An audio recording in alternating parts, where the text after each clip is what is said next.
দর্শক, আপনাদেরকে ডেইলি আমার বার্তা ডিজিটালে আমি যুক্ত করেছি।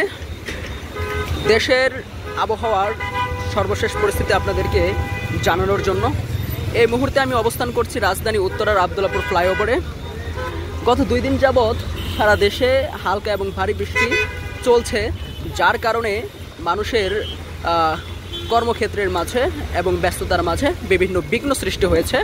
মানুষ ঠিকমতো তাদের কর্মক্ষেত্রে যেতে পারছে না, অফিস আদালতে ঠিকমতো যাতায়াত করতে পারছে না ভারী বৃষ্টির কারণে এবং হালকা বৃষ্টির কারণে। এবং যেই দিনমজুররা রয়েছে, যারা রাস্তায় বিভিন্ন হকার কিংবা বিভিন্ন গাড়ি চালক যেমন রিক্সা চালকরা রয়েছে, তাদেরও অনেক ভারী অসুবিধা তৈরি হয়েছে এই ভারী বৃষ্টি এবং হালকা বৃষ্টির কারণে। যার কারণে দেশের এই ভারী বৃষ্টির কারণে সারা দেশে বিভিন্ন জায়গায় জলাবদ্ধতা তৈরি হয়েছে, রাস্তাঘাট কাদামাটিতে পরিণত হয়েছে। দর্শক, এই মুহূর্তে আমি যেখানে দাঁড়িয়ে আছি সেখানেও কিছুক্ষণ পূর্বে বৃষ্টি হয়েছে, যার কারণে যেই রাস্তাগুলো দেখতে পাচ্ছেন আপনারা, এই রোডগুলো ভারী বৃষ্টির কারণে এখনও পর্যন্ত তার যেই পানিগুলো, যেই জলাবদ্ধতাগুলো রয়েছে, এই জলাবদ্ধতা আপনারা দেখতেই পাচ্ছেন। দর্শক, সারা দেশে এই ভারী বৃষ্টির কারণ আবহাওয়া অধিদপ্তর বলেছে বঙ্গোপসাগরে উত্তর পশ্চিমে হালকা লঘুচাপের কারণে মূলত সারা দেশে এই হালকা ভারী বৃষ্টি গত 2 দিন যাবৎ এই হালকা ভারী বৃষ্টি অব্যাহত রয়েছে এবং আজকে সারাদিন বৃষ্টি অব্যাহত থাকবে। আগামীকালকেও হালকা বৃষ্টি অব্যাহত থাকবে। দুপুরের দিকে কিছু বৃষ্টিপাত হতে পারে, যার কারণে আবহাওয়া অধিদপ্তর বলেছে যারা কর্মক্ষেত্রে যারা যাবে তাদেরকে একটু সাবধানতা অবলম্বন করার জন্য, যাতে করে তারা ছাতা নিয়ে বের হয়। দর্শক, এই হালকা ভারী বৃষ্টির কারণে দেশের যেই দক্ষিণ অঞ্চলগুলো রয়েছে, যেমন ফেনী, নোয়াখালী সহ এবং বঙ্গোপসাগরের উপকূলীয় যে অঞ্চলগুলো, সেখানে বিভিন্ন জলাবদ্ধতা তৈরি হয়েছে এবং এই জলাবদ্ধতা কারণে মানুষ ঠিকমতো ঘর থেকে বের হতে পারছে না। কিছুটা বন্যা সৃষ্টি হয়েছে ওই এলাকাগুলোতে। দর্শক, যদি আপনাদেরকে দেখাই তাহলে আপনারা দেখতে পাচ্ছেন যে আমাদের সামনে কিছু মানুষ রয়েছে, তাদের সাথে আমরা একটু কথা বলার চেষ্টা করব, দেখব যে তারা কি পরিস্থিতি সম্মুখীন হচ্ছে। আসসালামু আলাইকুম রহমতুল্লাহি ওয়া বারাকাতুহু। ভাইজান, একটু কথা বলতে চাচ্ছিলাম আপনার সাথে।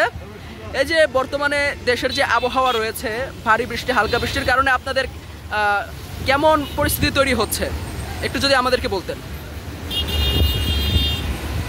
আপনাদের কেমন কাটছে একটু যদি আমাদেরকে বলতেন, কেমন কাটছে দিনগুলো, যে ঠিকমতো আপনারা ইনকাম করতে পারছেন কিনা একটু বলেন। বর্তমানে বৃষ্টির কারণে আমাদের ইনকাম একটু কম। 3 দিন ধরে ঠিকমতো গাড়ি চালাইতে পারি না বৃষ্টির কারণে। বাড়িতে মা বাবা নিয়ে খুব কষ্টে আছে। আমরা দেখতে পাচ্ছি আমাদের পাশে আরেকজন আছে, আমরা তার কাছে চলে যাবো। আসসালামু আলাইকুম রহমতুল্লাহি ওয়া বারাকাতুহু। আমাদেরকে যদি আপনারা একটু বলতেন যে এই ভারী বৃষ্টি এবং হালকা বৃষ্টির কারণে দেশে যেই জলাবদ্ধতা তৈরি হচ্ছে এবং মানুষের যে কর্মক্ষেত্রে যে অসুবিধা তৈরি হচ্ছে, এটার কারণে আপনারা কি ফেস করছেন বা কি সম্মুখীন হচ্ছেন, বিষয়টা একটু সার্বিক পরিস্থিতি আপনারা তুলে ধরেন। বর্তমানে একবার বেকার করে আছি, কাজ কাম নাই, খুব কম। কাজ কাম হয় কিন্তু খাওয়াই কোনো আর বানানো। এমন ভারী বৃষ্টি যদি আরো 2-3 দিন চলতে থাকে তাহলে আপনাদের কি পরিস্থিতি হবে বা কেমন হতে পারে, এটা যদি আমাদেরকে একটু বলতেন। দর্শক, আমরা এই মুহূর্তে কিছু